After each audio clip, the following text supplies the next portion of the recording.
When you go through nature, you cannot see a boundary between blue and green. The question has changed a bit. We are not only talking about stormwater anymore, we are talking about climate change. How can we create clean waterways on one way? How can we make them beautiful by design? And how then create activities around that? Of course, in a dense city with 5.6 million people, is very challenging to find space for the rain. We have flooding and we have hot cities. And I think the combination of both made it so important. I believe that designing livable spaces, climate adaptive spaces, only works in a team.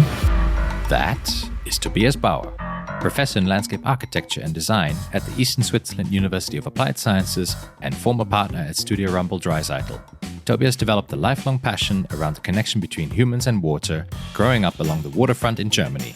In 2008, he embarked on a 10-year journey to the tropics in Singapore to lead major engineering and design projects centered around the country's national Active, Beautiful and Clean Waters program, from watershed master plans to urban redevelopment and local-scale sponge city and climate adaptive designs.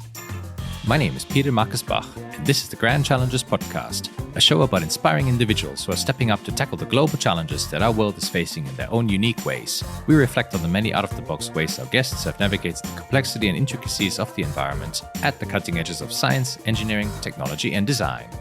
On today's show, Tobias and I reflect upon Singapore's journey in water management, its active, beautiful and clean waters approach, and the intricacies of renaturalizing urban spaces in the tropics. We hear his experience on leading the flagship Bishan-Ang Milkio Park project, among others, and draw comparisons to Europe and the current push for climate adaptation, especially the necessity of interdisciplinary collaboration for a more sustainable future. Detailed information is provided in the show notes over at petermbach.com/podcast. Thank you for joining us today, and please enjoy the show.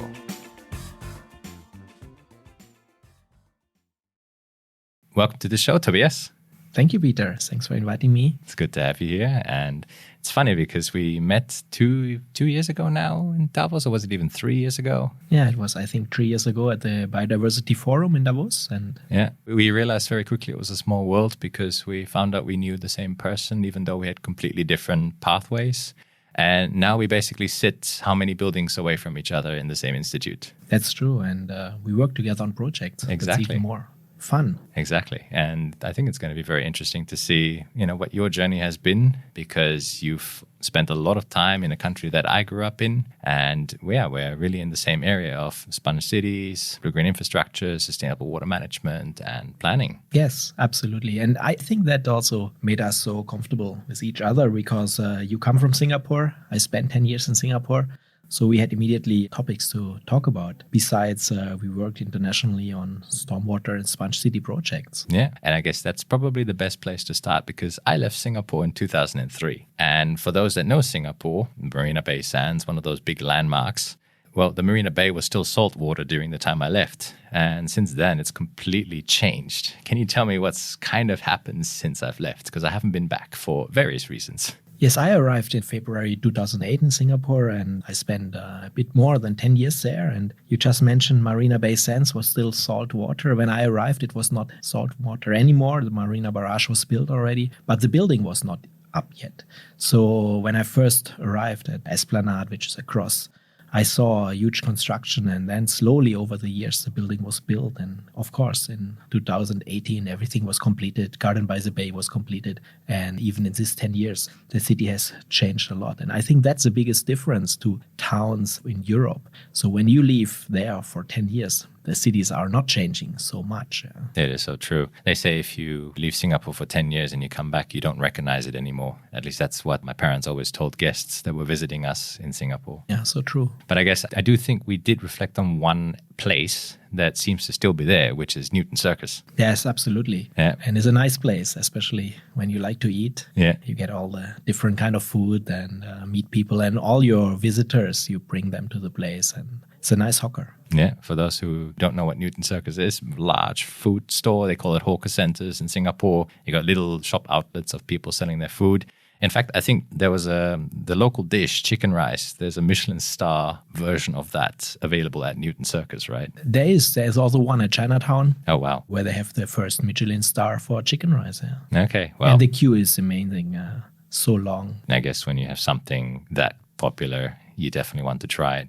I certainly learned to cook chicken rice back in 2020, finally. So I can enjoy it in the comfort of my own home, but certainly not Michelin star quality. Maybe even better. Oh, I certainly enjoyed it. It gave me a taste of home. So you're a landscape architect, landscape designer. You undertook your training in Germany, finishing at the Nürtingen University of Applied Sciences in 2004. And then you had a chance to then move to Singapore to lead a whole range of amazing projects that we will definitely get into.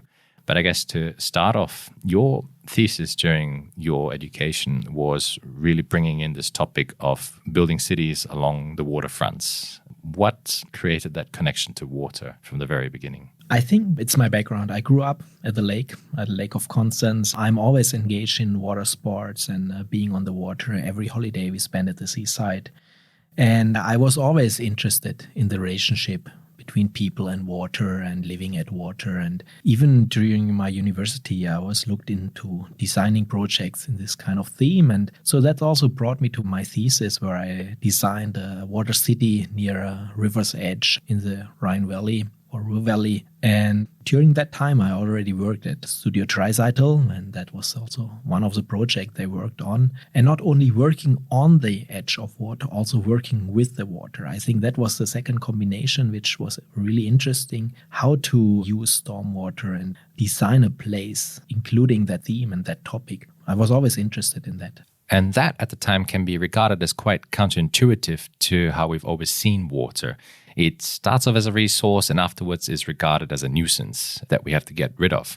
So quite sequential, not so much circular thinking. Was that an interesting, I guess, observation and excitement that you could encounter when you then embarked on these kinds of projects? Absolutely. But during that time, it was almost over 20 years ago, we had a different approach to water. Today, we are talking about climate change, climate adaptation. We are talking about how to manage water on site in order to reduce flooding and so on. And during that time, the topic of the extreme storm events was not yet there in Europe. Interesting was that we had that topic in Asia already with the flash floods, also during the time after I finished university. But in Europe, we were more thinking of how to manage the stormwater, how to not have the runoff into the drains from a more sustainable point of view. And I guess you had combined systems in Europe compared to some other cities.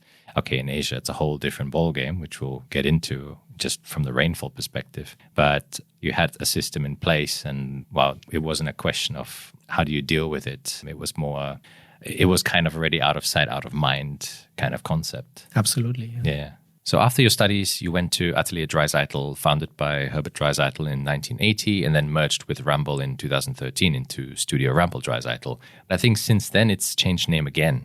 But you started off in Germany, and then you had the chance to go to Singapore. So how did that opportunity come up, and what was going through your head?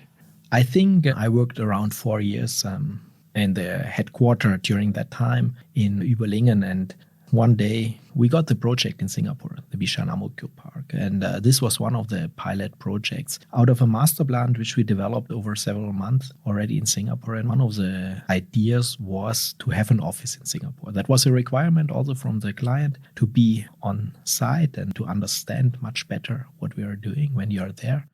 And then I was asked, and of course, that was totally new to me, the idea of living in Southeast Asia, not having been in Singapore. During that time, there was no Formula One in Singapore. There was no Marina Bay Sands. There was no Garden by the Bay. And Singapore was not yet so known than today. So yeah, we explored how that could be, and I agreed to try it out. Yeah. I guess one thing Singapore did have going for it was that it has a very rich history in water management. I remember growing up, I was always exposed to different elements of water management. So I remember taking a trip to different treatment plants, so drinking water, wastewater. I know they had this idea of the new water, so recycled wastewater, reverse osmosis technology, and they gave us a little bottle on our visit to try. I remember many people saying, oh, well, who would drink that? And I tried it and I thought, it tastes like normal water. So I guess it had that rich history going for it and could have been an opportunity to see what comes next in their history. Absolutely. But it was just far away,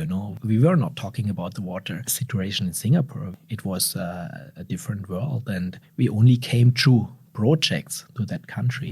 But you mentioned the new water, and I think during the Singapore International Water Week last year or the year before, they presented the first beer out of black water. So that's the next step, not only water. So next time when you visit the wastewater treatment plant, you can try the beer they produce. Is it any good compared to German standards? I don't know. I don't drink beer. I should see how I can get my hands on some of that. But yeah, so Singapore, it ended up being a huge chapter of your life because you spent 10 years there. But it was also a very interesting journey as well. And for listeners who are curious, we'll definitely put some information about the history of Singapore's water management in the show notes. But at this point, and as you said, it was 2008, Singapore was also facing climate change impacts, as you mentioned. In particular, a few key challenges. We have rainfalls above 2,000 millimeters. So people can imagine in the span of a year, 2 meters of water falling onto the city. How do we deal with that?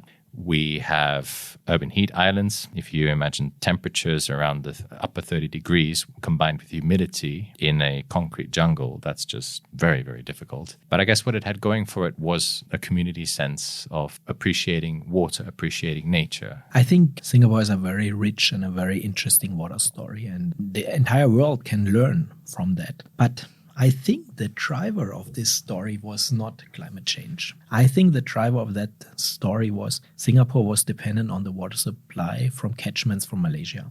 And this tension between countries is always there. So Singapore thought, how can we get more independent on our own water supply and having own water in Singapore? So they started to create different own supplies. So they have the 4 taps, they call them. So one is they transformed the entire island in an urban water catchment. So they closed, I think, 14 or 16 of the rivers which are going into the sea, created barrages, and they are collecting every drop of rainwater in their urban reservoirs. The second is that you mentioned already is a treatment of the black water. So they are creating this new water.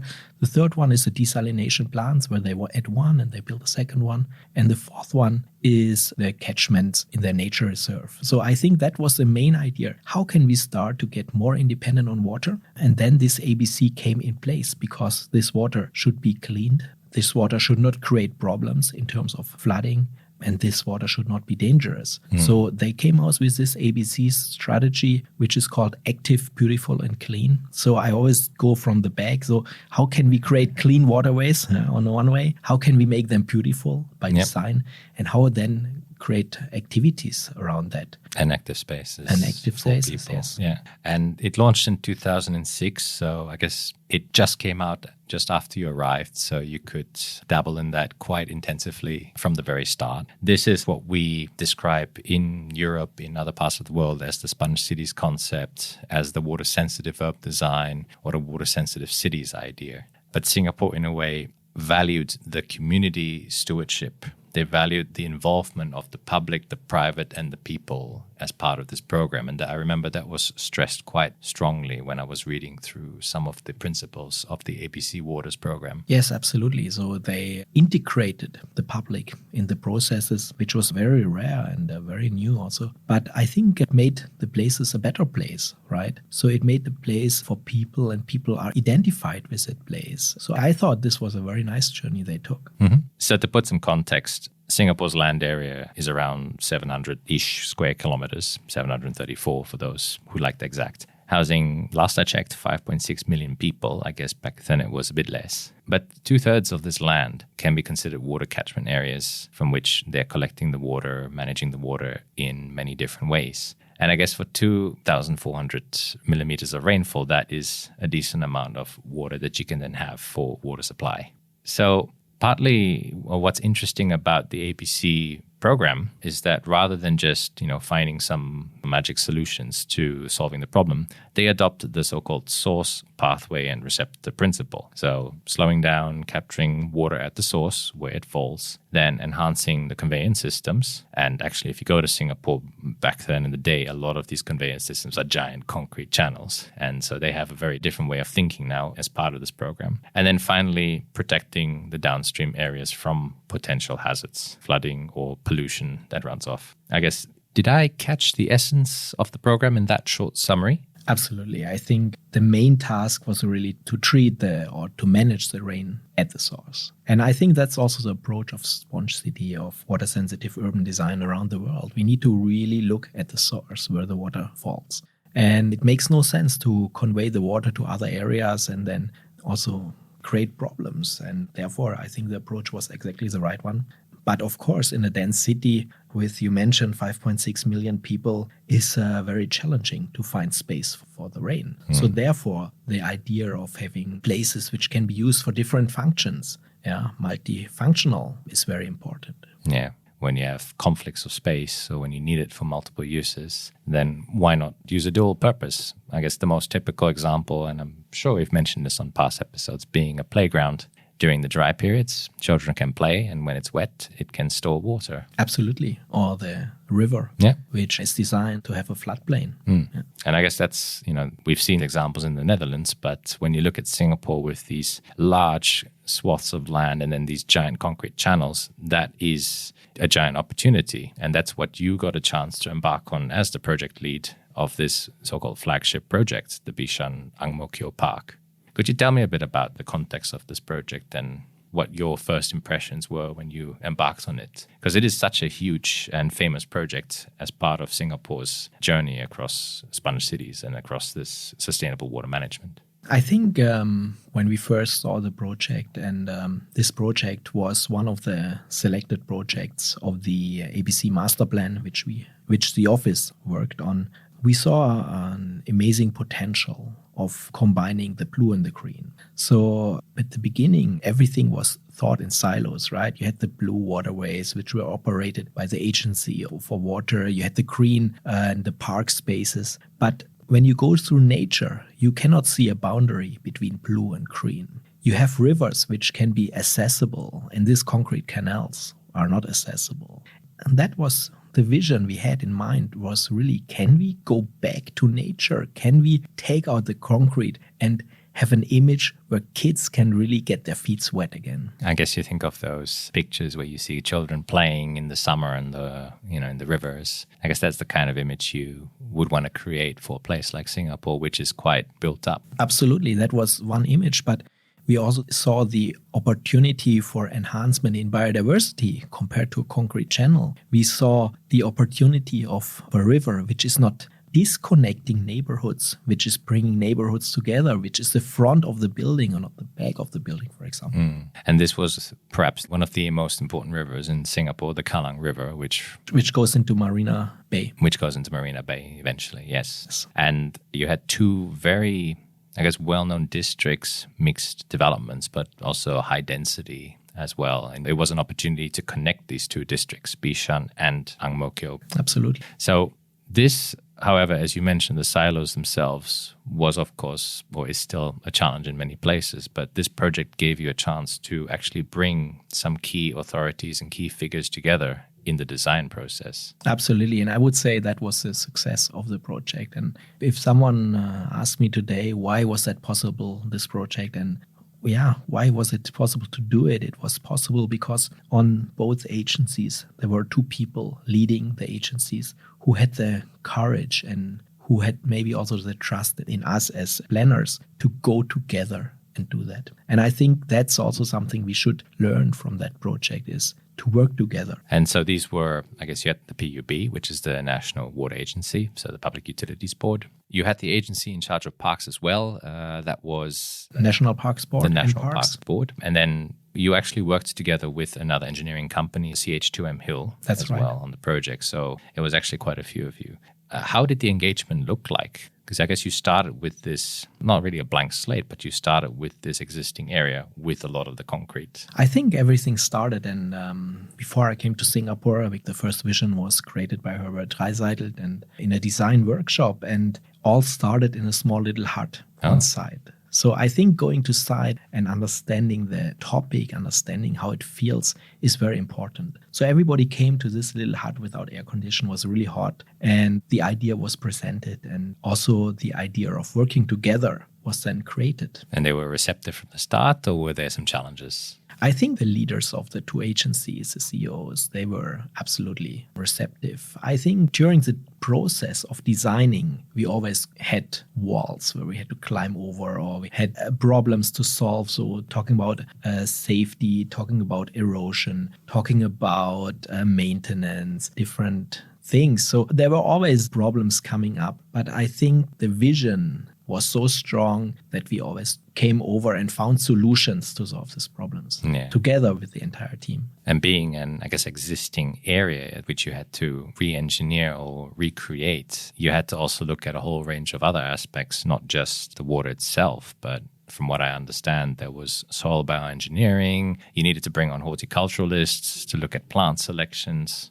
How did that all fit together in terms of the retrofit approach? I mean, our idea was to renaturalize a river.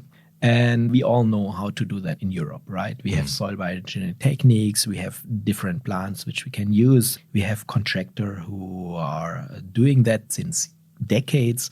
But coming to Singapore, we had very little idea about the plants which we can use for soil bioengineering. Soil bioengineering in the tropics was not done before. We had no contractors doing that. So we had built up a team also with Peter Geitz, a very experienced soil bioengineering expert from Stuttgart and our side. And we said, we need to try it out. We need to build a test bed, right? We need to build a test reach to try out the different techniques. But in order to do that, and before we started that, we flew our whole team to Germany. And we worked on site with all the Singaporean and international colleagues on a construction site in the mud, in the rain for 1 week, and built every techniques. So everybody who was later drawing a detail of a fascine, of a riprap, of a reed roll or whatever, build it before on site. And I think that was amazing for the people. Oh, wow. Yeah. So you're really putting in the time to build these test rigs and to train from the bottom up in the fundamental knowledge. Absolutely. And that was important. And the second thing is that we built then the test reach of 80 meters with all the different soil bioengineering techniques. And for that, we brought also specialists again to Singapore, and we worked with the workers. But as you can imagine, none of the workers has done similar things before. So we put a lot of time and effort in teaching contractors, but also teaching the clients what we do, learning about plants with local horticulturists, and then observing the different build techniques over 1 year. So we measured velocity, we measured root growth, we measured plant growth, and so on. And after 1 year, we had so much information that we could use this for the main river, which was around 3.5 kilometer. You actually turned the 2.7 kilometer concrete drain into a much longer 3.5-ish kilometer meandering river. That's right, yes. And I mean, that takes quite a lot of engineering and space to do. Especially in the tropics, when it just rains a lot, you kind of need to plan in potential large rainfalls while construction was taking place, or else your entire work gets washed away. Did you have to create a diversion of the river? What kind of logistics and engineering is involved in such a feat?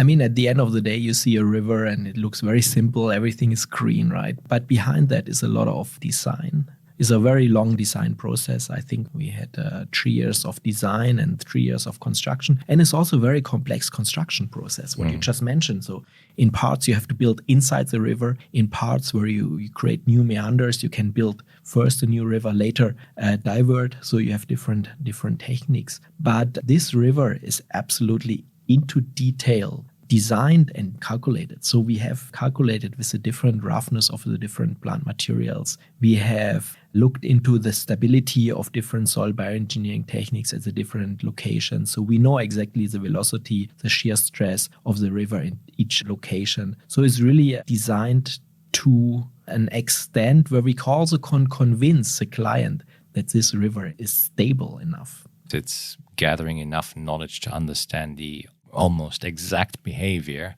wherever you are along the river reach, so that you reduce any uncertainties that something can go wrong in the process should the country face heavy rainfall at some point. Absolutely. Yeah. Absolutely. But that is quite involved. Did it follow the natural lines? Did you orient yourself on the natural river lines? Because I guess over time, as nature changes and humans build cities, the natural lines of rivers tend to not fit the image anymore. Of course, we looked into the past of the river, But so much has changed over time that the original line was not possible anymore. And also the new river is not designed to change over time. So we don't have so much space in Singapore that we allow for erosion and movement of the river, not even the riverbed. So we still have used soil bioengineering methods that we can keep the river in place. Because, we cannot have erosion in one or the other side. There are buildings everywhere, road and infrastructure. So it's not possible. That's only possible in Europe where you have a lot of space. You can kind of afford that, but in Singapore, it kind of needs to work like clockwork. Absolutely. Yeah. But in a way, this project, being the flagship of the ABC Waters program, it opened in 2012. So apart from all these engineering feats, you had all this park landscaping around it as well. And if you look at the official website, you can see some of the events where it was such a national scale project. The Prime Minister was there and there were lots of people gathering to witness the opening. As the designers, what was it like to attend such a high profile opening event? It was amazing. I mean, can you imagine you work 6-7 years every day, long hours for a project, and finally it's done, right? Finally you see it completed. It's nice to witness an opening, and it's important for designer to be part of that opening as well. It's also interesting, a landscape project is opened, right? But it's not completed. I guess that's true. That's really interesting. It's only the start of the project. And when I see pictures now, 10 years later, it has changed so much, right? And a river maybe even more than any other urban project, but the vegetation is amazing. It grew a lot. You know, in Singapore, everything grows so fast, and the river has changed, the vegetation has changed. And so that's one thing. The opening is one thing, but then the project is not completed. So it's very interesting. I guess what many often forget to see in this whole Sponge Cities water sensitive practice, nature in cities, is that there's a certain establishment time, and it's also a dynamic thing. The nature changes, especially in European countries where you have the season, that also plays a role. And it's just amazing to see then what happens 10 years down the road. Absolutely. Yeah, but it's completely grown close. And you see that a lot in Singapore now with many projects. Yeah. No, that's one thing, that vegetation changed, but also the use of people has changed. I mean, now many people go into the river and catch fishes. And I just saw pictures from last week. There are now so many turtles inside the river, and the kids go there and explore nature. And when someone asks me what is the success of the project, then it's exactly that I can see these pictures now back in a very urbanized city. So it's always nice to get pictures from people visiting that place. I hope to see it one day. But apart from Bishan-Ang Mokyo Park, you also then engaged in a range of other projects across the country while you were there for 10 years. One other one being the Sungai Buloh Wetland Reserve. So slightly larger, just for comparison, Bishan-Ang Mokyo Park was 68 hectares. Sungai Buloh Wetland Reserve was 160 hectares. And there it was more around nature protection and, again, parklands, but it was focused more on a wetland design. That was a competition that you participated in and won the first prize for. It was indeed a very different project. So it was more about what you already mentioned, how to experience wetland in a very sensitive way, right? So you see these different bird heights where you can hide and observe birds. You have the boardwalks going in a very sensitive way through the wetlands. But you also have a visitor center where people can arrive, where they get informed, and several playgrounds with a theme on wetland. But the topic of water-sensitive urban design was there, not so much in focus.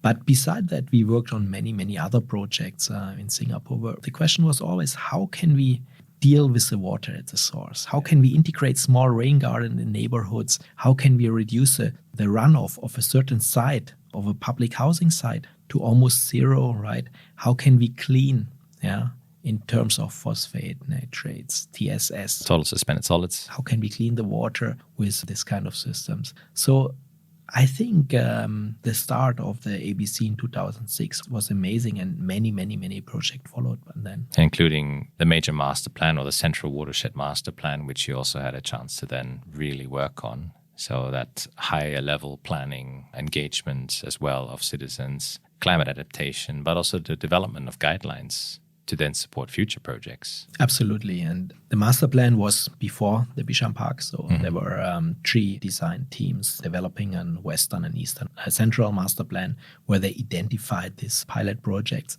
But then we were very happy that we were able to help writing the guidelines for ABC, right? How to deal with water in terms of water quantity, quality, but also creating space for people and enhancing biodiversity. Yeah.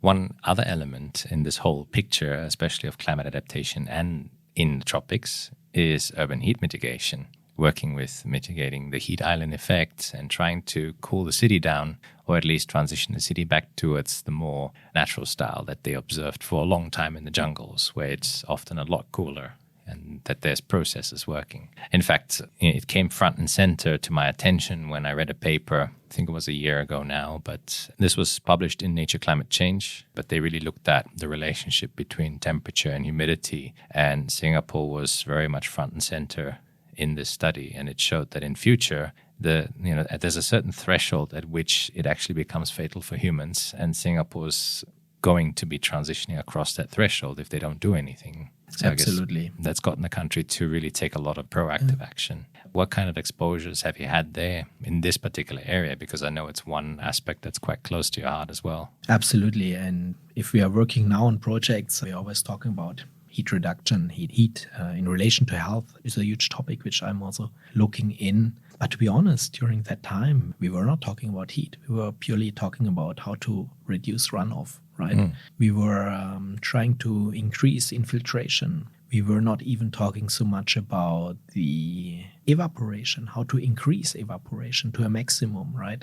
So nowadays we are trying to design cities where we get close to 70% evaporation rate, which is similar to a natural water cycle, right? But I must say a lot has changed again in the last 10 years, and it has also changed with the increase in temperature. I think that made the topic more prominent, and now the next step is how can we look into the health situation? How can we see the relationship between health and increase of heat? Because they are there, right? Yeah, there's a whole range of different health impacts, both Absolutely. physiological and psychological. Absolutely. Yeah. And Singapore has since launched the Green Plan 2030 that further incorporates these elements as well as net zero emissions, among others, into its ongoing urban development. So it'll be exciting to see how the country evolves going forward. So 10 years in Singapore, 10 years in the tropics, and now you're back in Europe, and you were with Ramboll-Dreiseitl for some time, and now you're professor at the Eastern Switzerland University of Applied Sciences, or OST for short. Being back in Europe, you're taking a lot of your lessons and knowledge that you've learned, as well as your experience in water-sensitive urban design, sponge cities, and you've applied it since to projects in Europe, but also in the work that you're doing now as a professor at OST. What would be the key differences that we're facing between the tropics and the more temperate and oceanic climate that we see in Europe?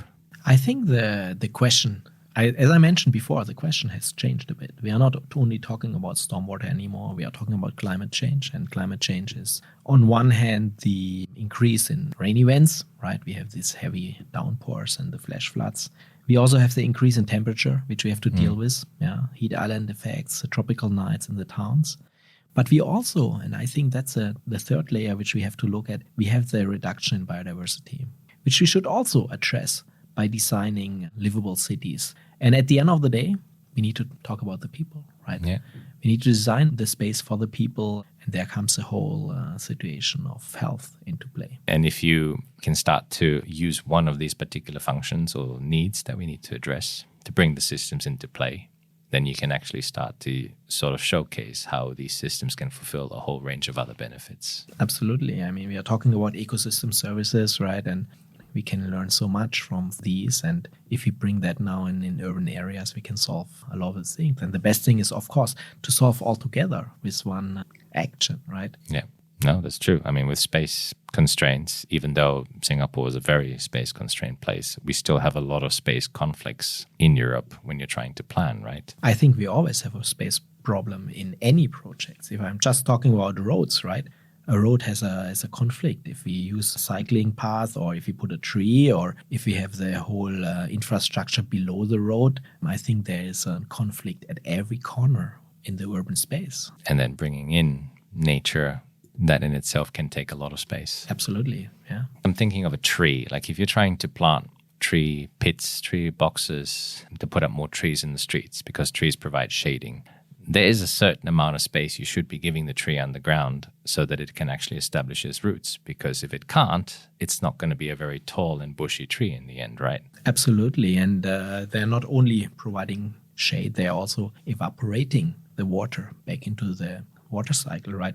So when we talk about numbers, right, we are talking about 24 to 26 cubic meter of soil volume for a tree, which is a lot, right? Yeah. So we are not only designing the space below surface, we also need to design the space underground, right? Yeah. So how do we get this space, and how can we get space underneath the road, underneath the footpaths for the roots? How can we maybe create a substrate which can store water longer, right? Can we have a permanent water reservoir on the bottom of the substrate? So all these questions are questions which we are including in our research now.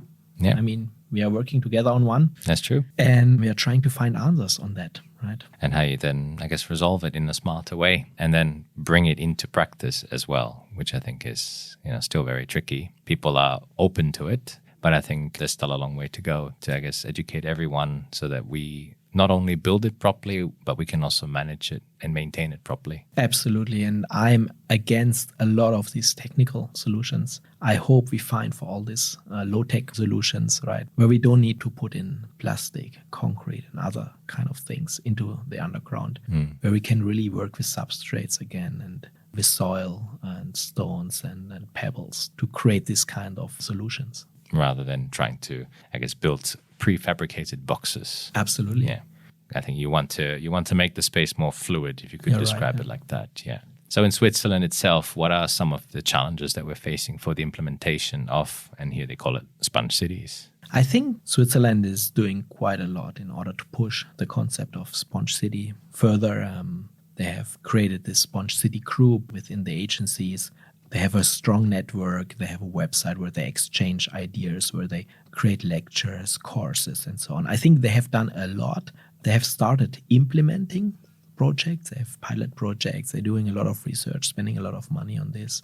But of course, there are also problems. So problems could be, for example, there's limited space in cities. You have the silos still, right, where people don't want to work together or cannot work together because of regulations and rules, right? Water from one plot and from one owner cannot go on the plot of the other owner. These are things which has to be solved. And maybe also funding in terms of certain projects could be a solution to get better. Interestingly, if you think about Switzerland's history with water management, yes, there's been a lot of regulations and laws that have helped it build up its water infrastructure. But actually, this idea of sponge cities, you write in a recent publication that you had, existed in Switzerland already in the 1980s. It just wasn't called that then. Absolutely. I mean, the law or the regulation was always to design close to the natural water cycle, right, where we talk about evaporation, infiltration, reducing the runoff. But I think there was always no need to do so, right? We had no intense rain events, and it is always easier to just connect the water to the sewer system, right?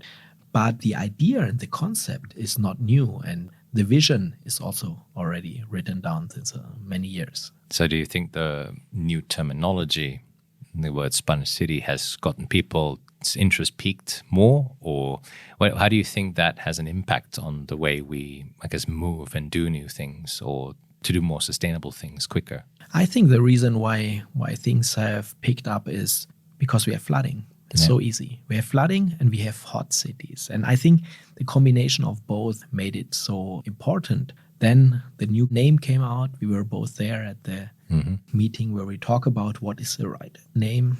And that is now kind of a branding for this kind of design. But I really think that without the flooding, without the urgency, we wouldn't be so far. Switzerland is often referred to as the water tower of Europe.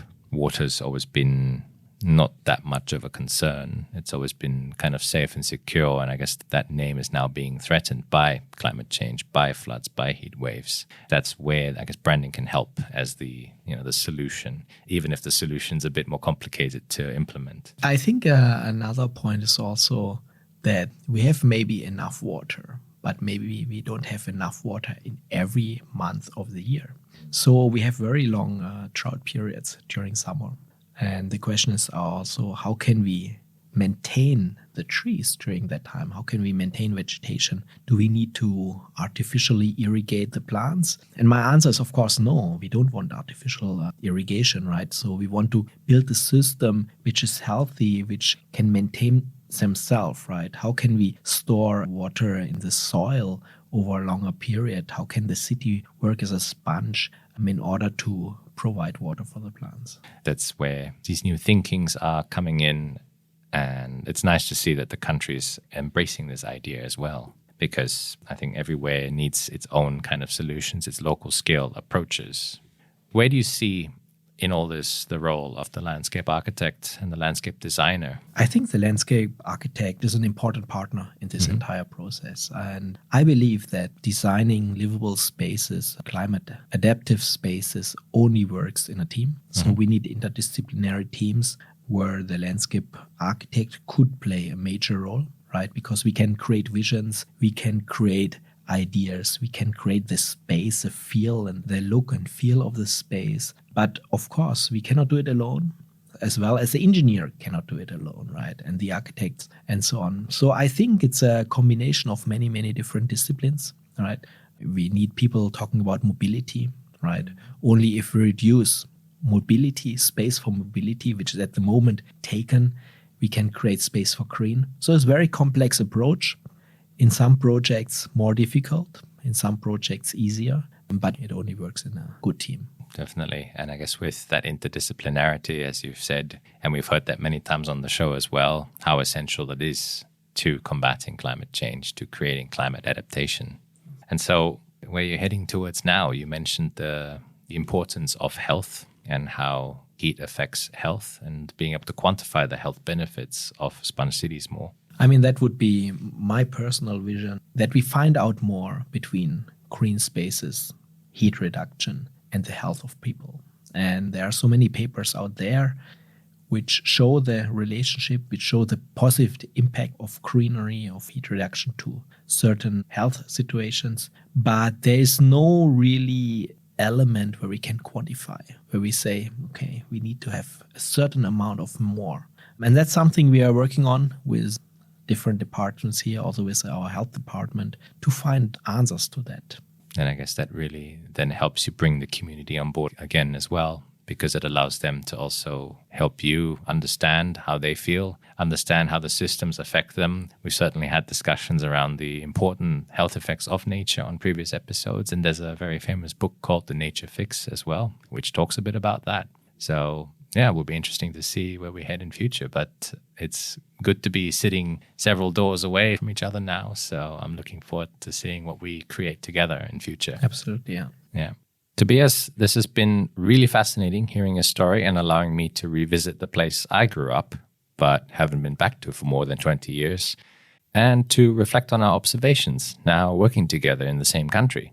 Like I do with every guest, I would love to ask you a few questions so that listeners can get to learn more about you. So I guess what inspires you, or what other inspirations have driven you to do what you do? I mean, you say you wanted to get into landscape architect and water growing up near Lake Constance, but then moving really towards this. What is that inspiration you have when you wake up every day? I think we as landscape architects, we can make the world a better place. And that's what I believe in. So when you look into my track record on projects, I have hardly worked on private projects because I think we can make a huge impact to public spaces. And that drives me every day. And now teaching for 80% of my time is to bring that knowledge, which I learned over the years, to the next generation, that they can believe in the same. And more important for me than the detail of design is to really bring them the same interest, the same enthusiasm which I have here. So I hope they also leave the school with the same idea of to make the world a better place. It's always amazing when I walk into your building and I see all the student projects. It's insane what they can produce and already the kinds of ideas they're coming up with. And I guess it must be the same for you when you see them inspired by your ideas and how you guide them as well. Yes. Yeah. Was there a key moment, event, or person that completely changed the course of your career or mindset? I think I was guided by my colleagues in Atelier Dreiseitl during that time. And I think they started with that vision 30 years ago, right? Dealing with stormwater, managing stormwater, integrating design and engineering, right? And I think they inspired me a lot, of course, and they guided me. And that was also the start of why I'm here today, right? And so if you had a magic wand, and with the wave of this wand, you could change one thing about the world we're currently in overnight, what would you change and why? I mean, that's very simple. I think we have too much tension in the world. We have too much war in the world. And I think we need a peaceful world, right? I don't think about my job. I don't think about the small place I'm in. I think if we can stop all the trouble, if we can stop all the people who are creating this trouble, I think that would be for everybody very, very helpful. A much better place, yeah. And it's a place where you can collaborate rather than always get into conflict. Yes, yeah. I think it's insane what's happening at the moment. And if you ask me, I have the wish, then I wish for all these people to live in peace and to think about the things which I think about, right? They cannot think about a livable space. They need to think about surviving, right? And I think we are in a very, very luxury situation that we think about biodiversity, how to increase biodiversity. And I think some people just need to think how to get the next dish. And I guess, a bit of appreciation for that. And if we could change that even through our own powers, it would be amazing to see. Absolutely. I just don't think that we have so much influence on changing there a lot. But I think it's important that we don't forget that, and that we also see in what kind of good and luxury situation we are. Right? I guess always appreciate what you have. Be grateful. Absolutely. Your day will be amazing. Yes. Yep. What was one of the most challenging situations that you've ever faced in your career to date, and how did you overcome it? I think the most challenging situation was when I arrived in Singapore, being alone there. Never lived in the tropics, never worked on a project in another language like in English, and Singapore is a very special English. You know that, right? So it was quite tough for me, the start. But I'm happy that I did it, and I learned so much. And I always tell my students, go overseas now, you learn so much. You don't only learn about projects, you learn about culture, you learn about people, you learn about different weather situations and so on. So that was on one hand the most challenging situation, but also on the other hand, the most important one, in order to learn and to move forward. I guess they say if you want to grow, you need to expose yourself to challenges. Absolutely. And I totally agree on that. I think, you learn by mistakes and you learn by difficult times. And it is so true. I guess, the English would have been a real culture shock because they do really speak their own style, the so-called Singlish. But did you pick it up while you were there? I don't know. I only have one language, and that's English. Maybe it's part of their English. But at the end of the day, I mean, I love the people there, and oh my God, we had fantastic times, and is a nice place to live, definitely. It's nice to see how you've turned a challenge or adversity into a growth opportunity, and that we're encouraging students nowadays to really do that. I certainly do the same, because I think exposing yourself to different cultures, different contexts, it actually builds your creativity in what you do at the end of the day. And it allows you to think outside the box more easily, I find. And you bring so much back also. We have now 2 students who are in Brisbane and in Melbourne for 1 semester. And I'm sure they bring so much back. And they told me already, the course there is very different to our course. So, what you said, to think outside the box, see across the boundaries is so important.